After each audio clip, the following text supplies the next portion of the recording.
அனைத்திந்திய கிறிஸ்தவ சபைகளின் கூட்டமைப்பு மற்றும் ஏஐசிசிசியின் சார்பில் நடத்தும் கிறிஸ்துமஸ் கேரல் பவனி பிஷப் டாக்டர் மோகன்தாஸ் அவர்கள் தலைமையில் நடைபெற்றது.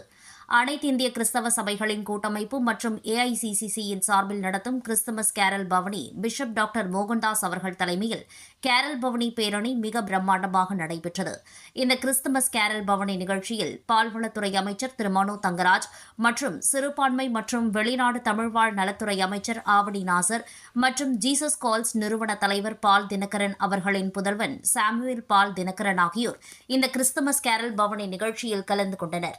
அப்போது பேசிய அவர்கள் அனைவருக்கும் கிறிஸ்துமஸ் மற்றும் புத்தாண்டு நல்வாழ்த்துக்கள் தெரிவித்துக் கொண்டு கிறிஸ்தவ மக்களின் நலன் பாதுகாக்க தமிழக முதல்வர் எப்போதும் கிறிஸ்தவ மக்களுக்கு முன்னுரிமை அளித்து வருவதாகவும், இந்தியாவிலேயே தமிழ்நாடு மட்டும்தான் ஜாதி மதம் பேதம் இன்றி அனைவரும் ஒற்றுமையுடன் இந்து கிறிஸ்தவர் இஸ்லாமியர் என வேறுபாடின்றி ஒற்றுமையுடன் தமிழகத்தில் அமைதியாகவும் பாதுகாப்பாகவும் வாழ்ந்து வருவதாகவும், இதனை சீர்குலைக்க ஒன்றிய அரசு பல்வேறு இன்னல்களை கொடுத்து வருகின்றனர். நம்முடைய முதலமைச்சர் மு க ஸ்டாலின் அவர்கள் வளமான தமிழ்நாட்டை வளர்ச்சி பாதையில் கொண்டு செல்ல ஏழை எளிய மக்களின் வாழ்வாதாரத்தை மேம்படுத்த எப்போதும் சிறுபான்மை மக்களுக்கு துணை நிற்பார் என தெரிவித்தனர். மீண்டும் அனைவருக்கும் கிறிஸ்துமஸ் மற்றும் புத்தாண்டு நல்வாழ்த்துக்கள் தெரிவித்துக் கொள்வதாக தெரிவித்தனர். பல விதத்தில் இன்றைய தினம் மதத்தாலும் இனத்தாலும் மொழியாலும் இன்றைய தினம் சிறுபான்மையின மக்கள் புறக்கணிக்கப்பட்டு காஷ்மீரிலிருந்து கன்னியாகுமரி வரைக்கும் எல்லல் மொழிகள், ஏவுகணைகள், சிரிப்பு குழுக்கள், சீற்றக்கணைகள் அத்தனையும் இன்று தினம் ஒன்றிய அரசால் பாய்ச்சப்பட்டாலும் தமிழகத்தில் மட்டும்தான் சிறுபான்மையின மக்கள் இன்றைய தினம் பாதுகாப்பாக இருந்து கொண்டிருக்கிறார். அதுக்கு யார்? திராவிட மாடல் ஆட்சி. உயிரினு மேலான தமிழக முதல்வர் அண்ணன் தளபதி என்பதை நாம் மறந்துவிடக்கூடாது. அண்மையில் நடந்த ஒரு நிகழ்வு, நேற்றைய முன்தினம் ஒரு நிகழ்வு நடந்து, ஒரு 4 நாட்களுக்கு முன்பு நடந்து நிகழ்வு நம்ம கேட்டோம். இஸ்லாமியர்கள் என்ன கேட்டாங்கன்னா, எங்களுக்கு புனித தலத்துக்கு போவதற்கு எங்களுக்கு இல்லம் கட்டித்தரணும், ஹஜ் இல்லம் கட்டித்தரணும்னு கேட்டாங்க. கேட்டது ஒன்று தான். ஆனால் அதை கட்டி கொடுத்தது மட்டும், கட்டுவதற்கான அடிக்கல் நாட்டி விழாவட்டும் வைக்காம அருகாமையிலேயே கிறிஸ்தவ தோழர்களுக்கு 52 சென்ட்ல கல்லறை தோட்டத்தை ஏர்போர்ட் ரோட்லேயே கொடுத்துருக்காரு. யார்? மாண்புமிகு தமிழக முதல்வர். எந்த அளவுக்கு ஒரு மாண்புமிகு தமிழக முதல்வர்கள் சிறுபான்மையின மக்கள், கிறிஸ்தவர்கள், இஸ்லாமியர்கள், சீக்கியர்கள், புத்தர்கள், சமணர்கள் மீது அக்கறை கொண்டிருக்கின்றார் என்பதற்கு மிகப்பெரிய உதாரணம். ஆக அப்படிப்பட்ட இன்றைய தினத்தில் பல கோணத்தில் நமக்கு பல இன்னல்கள் வந்தாலும் அவையெல்லாம் இன்றைய தினம் மறந்துவிட்டு நாம் இன்று ஒன்றாக தமிழகத்தில் சுபிட்சமாக இருக்கிறோம் என்றால், இங்கு மதத்துக்கு அப்பாற்பட்டு இனத்துக்கு அப்பாற்பட்டு நாம் எல்லாம் மனிதர்கள்.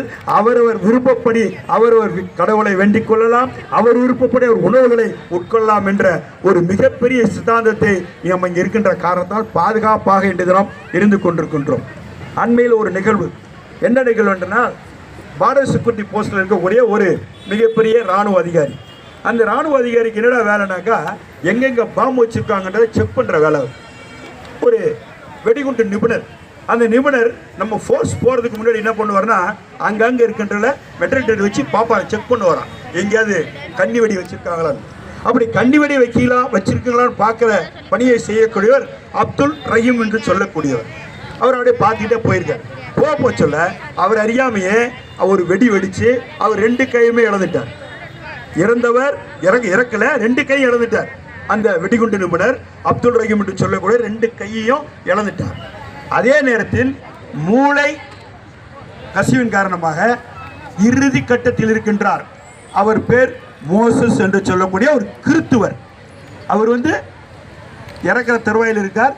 இறக்கிற நேரம், அந்த நேரத்தில் அவர் என்ன சொல்றாருன்னா, என்னுடைய உடல் உறுப்புகளை தானம் செய்யுங்கள், தானம் செய்து வச்சிருக்கார். யாரு தானம் செய்தவர்? யாரு? இறந்த மோசஸ் என்று சொல்லக்கூடியவர். கையை நாட்டுக்காண்டி கையை இழந்தவர் யாரு? ஒரு இஸ்லாமியர், அப்துல் ரஹீம் என்ற பேர். அதை 2 பேரையும், அந்த கையை இழந்தவரையும் இறந்தவருடைய கையை இணைத்து அவருக்கு மீண்டும் கையை கொடுத்தது யாரானா, ஒரு இந்து மதத்தை சேர்ந்த சுப்பிரமணியன் என்ற டாக்டர். எங்க ஒத்துமை இருக்கு பாருங்க. வேற்றுமையில் ஒற்றுமையாக இருப்பது நம்ம தான், இங்கே தான், இந்தியாவில் தான். ஆக அப்படியாப்பட்ட இந்தியாவில் இருக்கக்கூடிய நாம் இன்றைய தினம் பல கோணத்தில் பல விதத்தில் இன்றைய தினம் வந்தால் இன்றைக்கு ஒடுக்கப்பட்டிருக்கின்றோம், நசுக்கப்பட்டிருக்கின்றோம். இன்றைய தினம் எல்லல் மொழிகள், ஏவுகணைகள், சிறுப்புக்குழிகள், சீட்டக்கணைகள் இன்று பார்த்தீங்கன்னா பல கோணத்தில் பல விதத்தில் ஒன்றிய அரசு நம்ம செலுத்தினாலும் தமிழகத்தில் தமிழக முதல்வர்கள் நம்ம எல்லாம் கண்ணின் இவை போல காத்து வருகின்றார். இந்த கிறிஸ்துமஸ் கேரல் பவனி விழாவில் பிரான்ஸ்லி மோகன்தாஸ் மற்றும் கூட்டமைப்பின் முக்கிய பொறுப்பாளர்கள், பேராயர்கள், கிறிஸ்தவ பெருமக்கள் என 4000க்கும் மேற்பட்ட கிறிஸ்தவ பெருமக்கள், பேராயர்கள் மற்றும் AICCC முக்கிய பொறுப்பாளர்கள் அத்தகைய